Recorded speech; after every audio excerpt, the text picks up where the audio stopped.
भरने की प्रक्रिया कल दिनांक 1 फरवरी से प्रारंभ होगी और 15 फरवरी तक चलेगी। इस बार सक्षमता परीक्षा के लिए फॉर्म भरने की प्रक्रिया में कई महत्वपूर्ण बिंदु हैं जिनकी ओर सभी अभ्यर्थियों को ध्यान दिया जाना अत्यंत ही आवश्यक है। यह फॉर्म ऑनलाइन रूप से सभी नियोजित शिक्षकों द्वारा भरा जाना है और इस फॉर्म को भरने के लिए विस्तृत रूप से गाइडलाइंस भी इशू किए गए हैं। अखबारों में विज्ञप्ति के माध्यम से सूचना भी प्रकाशित की गई है। कुछ अल्प संशोधन है विषय में, उसे भी आज अखबार में विज्ञप्ति के माध्यम से प्रकाशित किया जाएगा। सभी नियोजित शिक्षकों से अनुरोध है कि उन सभी मार्गनिर्देशों को और गाइडलाइंस को अच्छे से पढ़ लें फॉर्म भरने के पहले और उसके पश्चात ही फॉर्म भरें। इसके लिए एक अलग से वीडियो ट्यूटोरियल भी तैयार करके कल तक समिति की वेबसाइट पर अपलोड किया जाएगा, जिसमें फॉर्म भरने की पूरी प्रक्रिया को स्टेप बाय स्टेप अर्थात क्रमवार रूप से बताया जाएगा, ताकि किसी भी अभ्यर्थी को फॉर्म भरने में किसी प्रकार की कठिनाई नहीं हो। जब नियोजित शिक्षक इस फॉर्म को भरने के लिए ऑनलाइन आवेदन करेंगे तो उन्हें सबसे पहले टाइप ऑफ टीचर इसको टिक करना पड़ेगा, जिसमें कि कुल मिलाकर 7 अलग अलग श्रेणी है। 1 से 5, 6 से 8, 9, 10, 11, 12, 6 से 8 कक्ष के लिए फिजिकल टीचर, 9 से 10 कक्षा के लिए फिजिकल टीचर और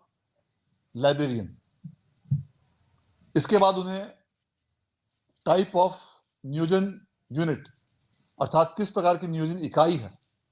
6 इकाई में टिक करना होगा, जिसमें जिला परिषद, पंचायत समिति और पंचायत ग्रामीण स्तर के लिए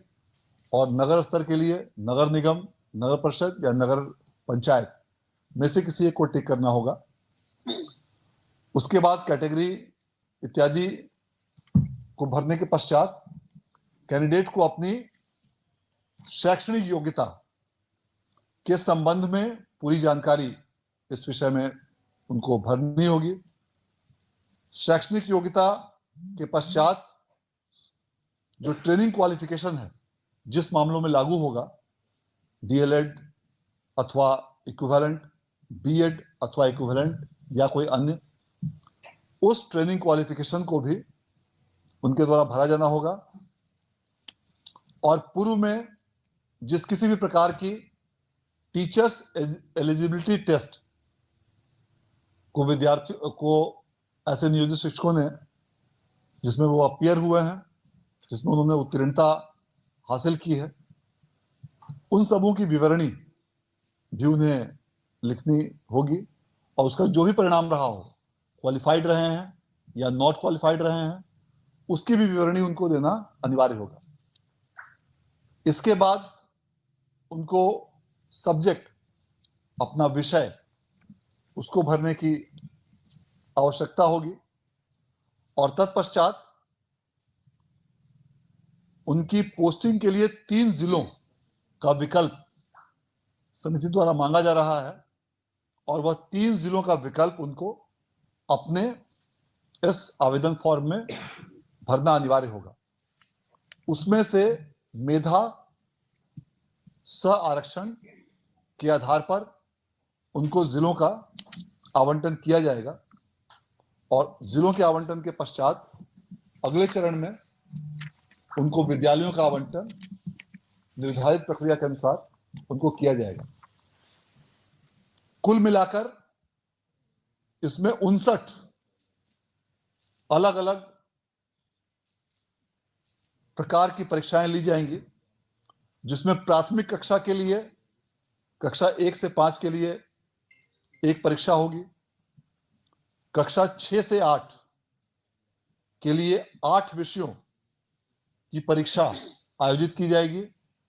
पूर्व में जो विज्ञप्ति प्रकाशित की गई थी उसमें 7 विषयों का उल्लेख किया गया था।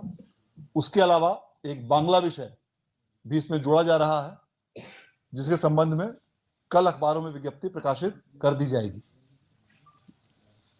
माध्यमिक विद्यालय कक्षा 9 से 10 के लिए कुल 19 विषय निर्धारित किए गए हैं। इनमें पूर्व से जो 17 विषय अखबारों में विज्ञप्ति में प्रकाशित किया गया था, उन 17 विषयों के अलावा 2 अन्य विषय अर्थशास्त्र और गृह विज्ञान को भी आज जोड़ा जा रहा है और इसके संबंध में भी कल तक अखबारों में विज्ञप्ति प्रकाशित की जाएगी।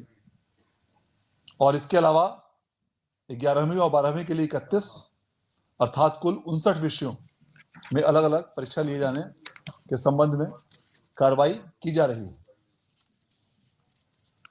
जैसा कि पूर्व में ही सूचित किया जा चुका है, यह परीक्षा ऑनलाइन रूप से आयोजित की जाएगी, अर्थात कंप्यूटर बेस्ड टेस्ट होगा और इसकी अवधि 2.5 घंटे की होगी। इसीलिए ऐसे सभी शिक्षक अभ्यर्थी से यह अनुरोध किया गया है कि वे इस प्रकार की ऑनलाइन परीक्षा हेतु अभी से ही प्रैक्टिस प्रारंभ कर दें और इसके लिए उन्हें कई अलग अलग संस्थानों का विकल्प भी दिया गया है, जिसमें पीटीसी प्राथमिक शिक्षक प्रशिक्षण संस्थान, डाइट या ऐसे कई विद्यालय हैं जहां पर आईसीटी लैब की स्थापना की गई है। इनमें से कहीं पर भी वो जाकर निर्धारित अवधि जो शिक्षा विभाग द्वारा निर्धारित की गई है उसमें वे कंप्यूटर का प्रशिक्षण ले सकते हैं, ताकि उनको ऑनलाइन परीक्षा देने में किसी प्रकार की कठिनाई नहीं हो। इसके अलावा यह प्रावधान किया गया है फॉर्म भरते समय कि जो भी विवरणी जो भी हम लोगों ने बताया,